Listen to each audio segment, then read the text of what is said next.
பெரியபாளையம் அருகே ஆரணி ஆற்றில் தண்ணீரில் அடித்து செல்லப்பட்ட தரைப்பாலம் தற்காலிகமாக சீரமைக்கும் பணிகள் தீவிரம்.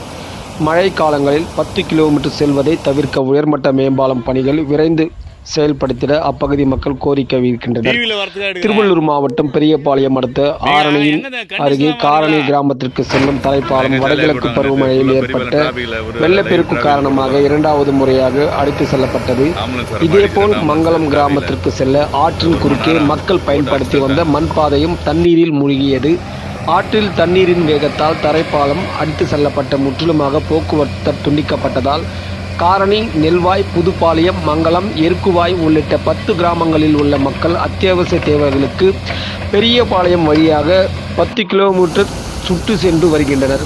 இந்நிலையில் ஆற்றில் அடித்து செல்லப்பட்ட தரைப்பாலத்தை அதிகாரிகள் தற்காலிகமாக சீரமைத்து வருகின்றனர். ஆற்றில் தண்ணீரில் செல்லும் வகையில் ராட்சத பைப்புகளை பதித்து மண் வெட்டி தற்காலிகமாக சாலையை மாற்றி வருகின்றனர். தற்காலிகமாக சீரமைக்கப்பட்டு வரும் தரைப்பாலத்தில் மாணவர்கள், பொதுமக்கள் நடந்து சென்று ஆற்று கடந்து வருகின்றனர். ஓரிரு நாட்களில் வெள்ளத்தில் அடித்து செல்லப்பட்ட தரைப்பாலம் முழுமையாக சீரமைக்கப்பட்டு வாகனங்கள் செல்ல அனுமதிக்கப்படும் என தெரிவிக்கப்பட்டுள்ளது.